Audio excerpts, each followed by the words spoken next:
Na-experience mo na bang biglang lumabo ang paningin mo habang naglalakad? O yung nagbabasa ka ng text sa cellphone, tapos bigla kang napapikit kasi hindi mo na makita ng malinaw? Kung oo, hindi ka nag-iisa. Maraming seniors ang unti-unting nawawalan ng linaw sa paningin at ang malungkot, karamihan sa kanila iniisip na wala na itong solusyon. Pero alam mo ba may paraan para mapanatiling malinaw ang mata kahit lampasenta ka na? At yan mismo ang pag-uusapan natin ngayon. Tandaan mo ito. Ang mata ay parang halaman. Kapag inalagaan mo, mananatiling buhay presko at malusog. Pero kapag pinabayaan mo, unti-unting lalabo at mahihirapan ka na sa mga simpleng gawain. Kaya ang tanong ngayon, handa ka bang alagaan ang mata mo para manatiling malinaw habang ikaw ay tumatanda? Kung simulan na natin. Ang unang paraan, protektahan ang mata mula sa araw. Maraming seniors ang lumalabas araw-araw para maglakad, mag-gardening or magtambay sa labas ng bahay. Pero hindi natin madalas naiisip na ang sikat ng araw, lalo na sa tanghali, ay may ultraviolet ray na pwedeng makasira sa lente ng ating mata. Ang UV ray, isa sa mga dahilan kung bakit maraming matatanda ang nagkakaroon ng katarata at macular degeneration. Pero huwag mag-alala. Simple lang ang solusyon. Magsuot ng sombrero na may malapad na brim o shades na may 100% UV protection. Hindi kailangan ng mamahalin. Kahit yung nabibili sa optical sa palengke basta may label, malaking tulong na. Pangalawa, kumain ng pagkaing mayaman sa vitamin A, lutein at antioxidants. Karamihan sa atin ay kumakain ng kung anong meron lang sa mesa. Pero kung gusto mong malinaw pa rin ang paningin mo kahit 80 ka na, kailangan mo ng mga pagkaing pampalusog sa mata. Carrots, kalabasa, spinach, pechay, kamote. Ito pa mabulay na loaded sa nutrients na mahalaga sa paningin. Lutein at zeaxanthin ay nagsisilbing sunglasses ng mata natin. Tinatanggihan nila ang masamang liwanag at tinutulungan ang retina na manatiling malusog. Subukan mong kumain ng kahit isang tasang ginisang gulay araw-araw. Isang simpleng step pero panghabang buhay ang epekto. Pangatlo, iwasan ng sobrang screen time.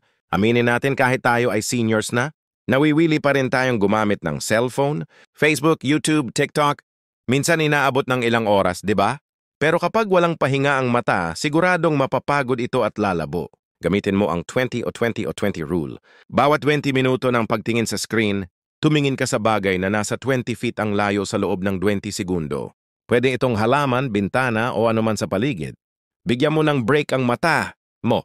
Kung nagbabasa ka sa cellphone, lakihan ng font size. Iwasan ng sobrang liwanag, gumamit ng night mode sa gabi. Hindi ito gastos. Diskarte lang. Ang dami ng senior na nagrereklamo ng sumasakit, ang ulo laging namumula ang mata. Pero hindi nila alam. Simpleng screen time lang pala ang dahilan. Bago tayo tumuloy sa susunod, gusto kong ipaalala, hindi pa huli ang lahat para alagaan ang paningin. Hindi mo kailangang maging doktor o bumili ng mamahaling gamot. Minsan disiplina lang at kaunting kaalaman ang kailangan. Sa susunod, pag-uusapan natin ang isa pang kalaban ng malinaw na paningin na madalas hindi napapansin ng maraming seniors at ipapakita ko sawang isang simple pero sobrang epektibong habit na pwedeng gawin sa bahay araw-araw. Kaya kung nandito ka pa, comment mo kita ko pa. At tandaan, pahinga ang mata. Gulay araw-araw, iwas sa araw. Alam mo ba kung ano ang isa sa mga tahimik pero malalakas na kalaban ng paningin? Ng mga matatanda na kadalasan hindi natin napapansin, ang sagot, kulang o hindi sapat na tulog. O totoo, akala natin ang paningin ay naaapektuhan lang ng araw, pagkain o sobrang screen time. Pero ang kalidad ng tulog mo gabi-gabi ay may direktang epekto sa linaw ng paningin mo. Isipin mo ito. Tuwing gabi habang natutulog ka, ang mata mo ay nagpapahinga, nagre-repair at nire-renew ang sarili.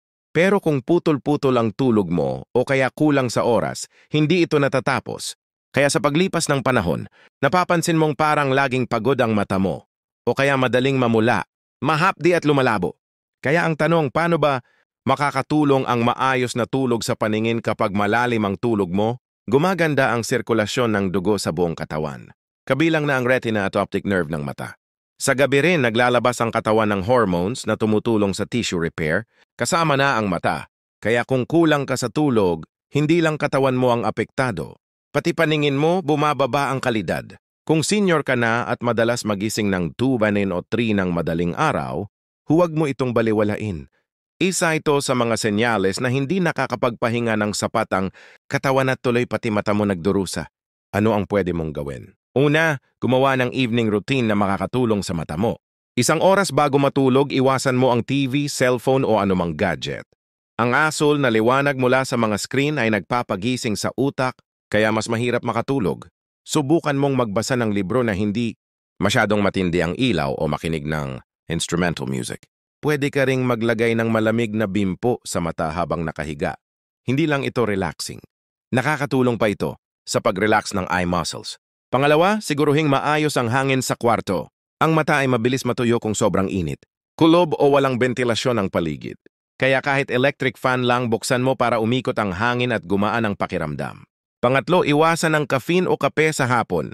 Maraming seniors ang sanay magkape kahit gabi pero ang hindi nila alam, ito ay nagiging dahilan kung bakit hindi sila makatulog ng mahimbing. Maliit lang ang mga adjustment na ito. Pero kung gagawin mo, araw-araw malaki ang epekto sa tulog mo at syempre sa paningin mo. Ngayon, pangapat na paraan para mapanatiling malinaw ang mata. Regular na eye check-up. Alam ko na karamihan sa atin nagpapatingin lang kapag may problema na. Pero gaya ng sinasabi ng mga doktor, prevention is better than cure. Lalo na pagdating sa paningin. May mga sakit sa mata gaya ng glaucom or diabetic retinopathy na walang sintomas sa simula, tahimik pero mapanganib. Ang masama, kapag napabayaan at huli na ang lahat, pwede na itong maging permanenteng pagkabulag. Kaya kahit wala kang nararamdaman, kung may edad ka na, magpa-check up ka kahit 1 beses kada taon. Mas mabuti pa nga kung 2 beses, lalo na kung may lahi kayo ng diabetes, high blood, o may history ng sakit sa mata sa pamilya. Baka tanong mo, "Hey daddy, saan ako magpapa-check up?" Mahal yan. Ang sagot, hindi kailangang gumastos. Maraming barangay, health centers ang nag-aalok ng libreng eye screening para sa mga senior citizens. May mga programa rin ng LGU lalo na tuwing buwan ng Senior Citizen or Health Week. Minsan may mobile optical van pa na dumadaan sa barangay nyo. Gawin mong misyon na alamin ang schedule nito. 1 araw lang sa 1 taon pero ang resulta ay pwedeng makapagligtas sa paningin mo habang buhay. Ngayon naman, tip number 5. Gamitin ang mata mo pero huwag abusuhin. Alam mo ba na ang mata ay may muscles din? At gaya ng ibang muscles sa katawan, kailangan itong galawin, i-exercise, i-relax at hindi laging pinipilit. Narito ang simple pero mabisang eye exercise para sa seniors. Umupo sa komportableng lugar. Tumingin sa isang bagay na malapit sa iyo ng 5 segundo. Pwedeng baso, halaman o libro. Pagkatapos tumingin ka sa bagay na nasa malayo, mangastala ka ng layo. Tumingin dito ng 5 segundo rin. Ulitin mo ito ng 10 beses. Gawin ito araw-araw tuwing umaga at bago matulog. Simple lang pero nakakatulong ito para ma-relax angry muscles ng mata mo. Ito yung muscle na tumutulong sa pag-focus ng paningin. Kapag regular mong ginagawa ito, mas mabilis mag-adjust ang mata mo sa liwanag at mas hindi ka agad nangangalay. Maaari mo ding subukan ang palming technique. Ipikit mo ang mga mata mo at dahan-dahang ipatong ang palad sa ibabaw ng mata. Huwag pindutin, just rest. Gawin ito sa loob ng 1 minuto. Nakakatulong ito para ma-relax ang optic nerve at retina. At syempre, hindi natin pwedeng kalimutan ang isa sa pinaka-basic pero madalas nakakalimutan. Hydration. Kulang sa tubig is tuyong mata. Tuyong mata, owak, hubdi, pamumula at labo ng paningin. Lalo na kung umiinom ka ng maintenance medicine gaya ng antihistamine or diuretics. Mas mataas ang chance na natutuyo ang mata mo, kaya uminom ng sapat na tubig araw-araw. 8 baso ay sapat na panimula. At kung mainit ang panahon, dagdagan mo pa. Ang mata ay may natural na moisture layer. Parang luha na nagsisilbing proteksyon. Kapag kulang ang katawan mo sa tubig, hindi rin ito makakagawa ng sapat na luha. Kaya kahit walang gamot, walang eye drops, ang tubig pa rin ang pinakaunang lunas. Sa susunod na bahagi, pag-uusapan natin ang isang nakakagulat na koneksyon. Ano ang kinalaman ng puso sa mata? Tanong ginagawa ng ibang seniors araw-araw na nakakatulong sa sirkulasyon ng dugo papunta sa mata. Huwag mong palalampasin yon. Pero bago tayo tumuloy, kung nandito ka pa, comment mo. Laban para kita. At syempre, ito ang 3 salita para sa paningin mo. Tulog ng tama, check up yearly, inom ng tubig. Ngayong alam mo na kung gaano kahalaga ang tulog, regular na eye check-up, hydration at simpleng eye exercises, may isa pa. Akong isisiwalat sa'yo. Isang bagay na hindi madalas pinag-uusapan pagdating sa kalusugan ng mata. Ang koneksyon ng puso sa paningin. Totoo. Ang kalusugan ng puso ay direktang konektado sa kalinawan ng iyong mata. Paano? Simple lang. Ang dugo, Ang mata natin ay punong-puno ng maliliit na ugat o tinatawag na capillaries na nagdadala ng oxygen at nutrisyon. At sino ba ang nagpapagalaw sa dugo? Siyempre ang puso. Kung mahina ang tibok ng puso, mabagal din ang daloy ng dugo. Ibig sabihin mas kaunti ang oxygen at nutrients na nakakarating sa retina, optic nerve at buong bahagi ng mata. Kapag mabagal o barado ang sirkulasyon, mas mabilis kang makararanas ng panlalabo, pagkahilo, pamumula at minsan pa'y pagkawala ng balanse. May ilang senior na nagkukwento. Parang bigla akong nabulag ng ilang segundo habang naglalakad. Madalas hindi problema ng mata mismo kundi ng daloy ng dugo. Kaya anong dapat gawin? Una, gumalaw araw-araw. Hindi mo kailangang mag-gym o tumakbo sa park. Ang simpleng paglalakad sa loob ng bahay, pag-akyat ng ilang baitang ng hagdan o pagtayo kada 30 minuto kung nanonood ng TV. Malaking tulong na ito para mapasigla ang puso at mapaikot ang dugo. Kung may halaman ka sa bakuran, gawin mong rutina ang pagdidilig o pagwawalis. Kapag kumikilos ang katawan mo, tumitibok ng mas maayos ang puso. At dahil diyan, mas maraming dugo ang naipapadala sa mata. Pangalawa, kumain ng pagkaing pampalusog sa puso. Alam mo ba na ang mga pagkaing makatulong sa puso mo ay makatutulong din sa mata mo? Mga pagkaing may omega-3 fatty acids, tulad ng bangus, sardinas o tuna, ay may benepisyong anti-inflammatory. Nakakatulong ito para mapanatiling malinis ang mga ugat sa mata at puso. Iwasan ng matatabang karne, sobrang alat at mga pagkain na processed tulad ng hotdog or instant noodles.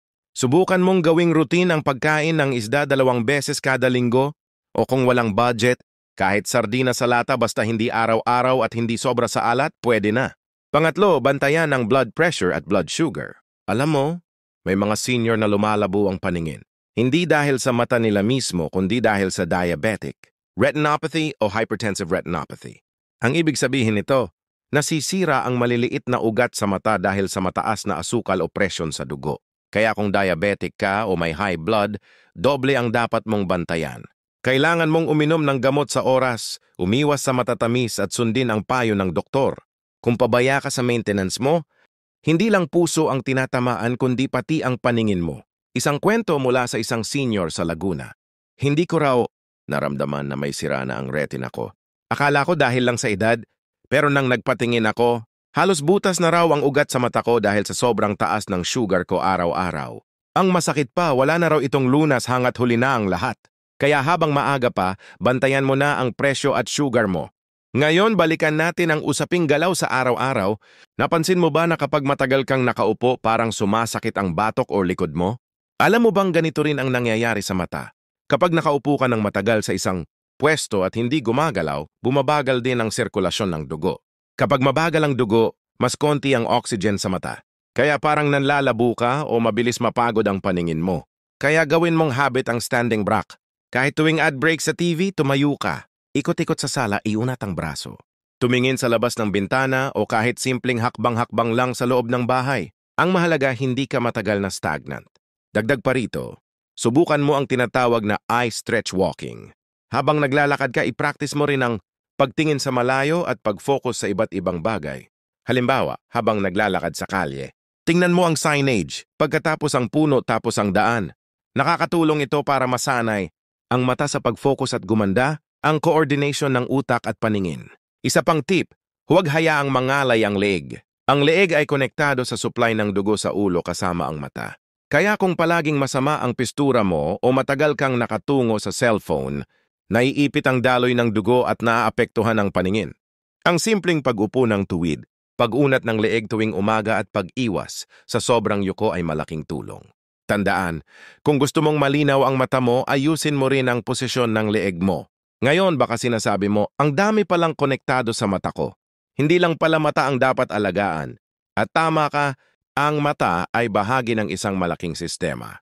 At ang sistemang ito ay kailangang sabay-sabay mong inaasikaso. Huwag mong isipin na ang problema sa paningin ay dahil lang sa edad. Ang totoo, marami sa mga senyales ng panlalabo ng paningin ay resulta ng mga habit na pwede pang baguhin. Ang kailangan lang, disiplina, kaalaman, at konting kilos araw-araw. Sa susunod na bahagi ng video, pag-uusapan natin ang mga vitamins at supplements na pwedeng makatulong sa paningin mo.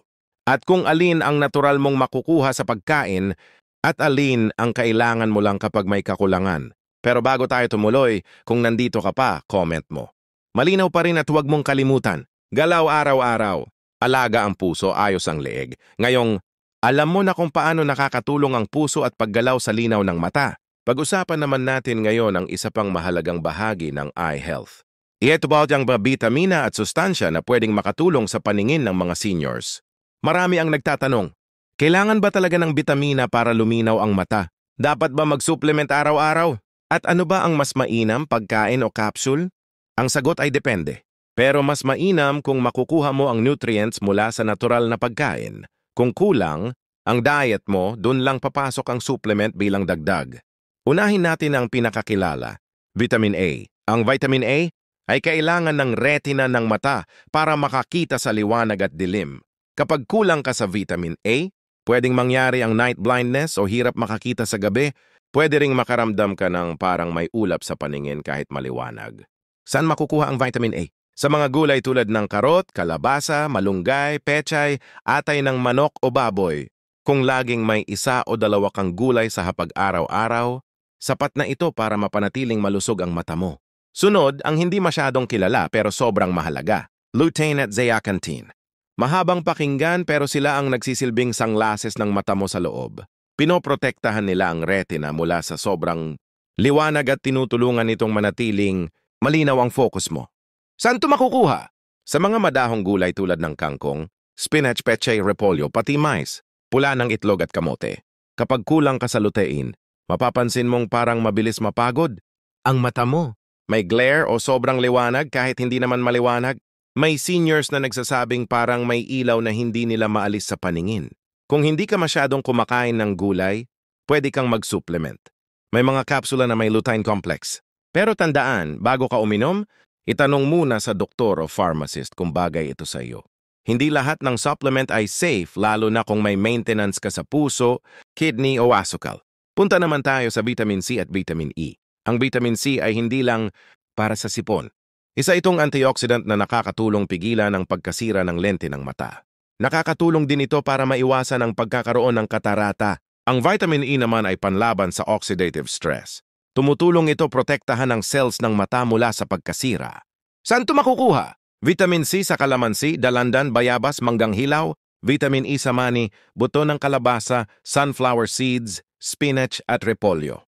Kaya kung mahilig kang kumain ng mani tuwing merienda o may gulay ka araw-araw, malamang meron ka ng sapat na supply ng vitamins na ito. Isa pa sa pinaka-importante para sa mata, omega-3 fatty acids. Ito ay matatagpuan sa isda tulad ng sardinas, bangus, tuna at makerel. Nakakatulong ito sa paggawa ng natural na luha. Kapag kulang ka sa omega-3, mas madalas na tuyong mata, hapdi o parang may buhangin. Kung hindi ka mahilig sa isda, pwede kang mag-fish oil capsule. Pero gaya ng laging paalala, magtanong muna sa doktor. Baka kasi may kontra sa ibang gamot mo sa dugo o presyon. May mga senior na ilang linggo lang nagdagdag ng sardinas or tuna sa pagkain. Napansin nilang nawala ang pamumula at hapdi ng mata. Subukan mong magplano ng simple. Lunes at Huwebes sardinas. Martes, Munggo na may malunggay. Miyerkules, ginisang kalabasa. Linggo, itlog na may kamatis at pechasi. Sa isang linggo, nakumpleto mo na halos lahat ng bitamina na kailangan ng mata mo kahit walang gamot. Ngayon, paano mo malalaman kung kailangan mo ng uminom ng supplement? Kung madalas kang makaranas ng isa sa mga ito, hirap kang makakita sa dilim, madalas na tuyong mata. Laging parang may ulap sa paningin, sumasakit ang ulo, tuwing nagbabasa o mabilis mapagod ang mata mo sa panonood, posibleng may kulang na sa nutrisyon ng mata mo. Kapag nararamdaman mo ito, maganda nang magpakonsulta para malaman kung anong bitamina ang kulang. Hindi lahat ng sintomas ay galing sa edad. Minsan dahil lang sa diet na kulang sa tamang nutrients. Pero kung wala ka namang nararamdaman at malinaw pa ang paningin mo, mas maganda kung i-maintain ito gamit ang pagkain. Isa pang mahalagang bahagi na madalas, nakakalimutan, tubig. Alam mo ba na kahit gaano kaganda ang supplements mo kung kulang ka sa tubig, hindi ito ganap na naabsorb ng katawan mo. Ang mata ay may natural na moisture layer na parang luha. Kapag kulang ang katawan mo sa tubig, natutuyo ang layer na ito. Resulta, mabilis kang mahapdian, mamulikat o mapagod ang mata. Kaya kung may supplements ka man o wala, siguraduhin umiinom ka ng 8 hanggang 10 baso ng tubig kada araw.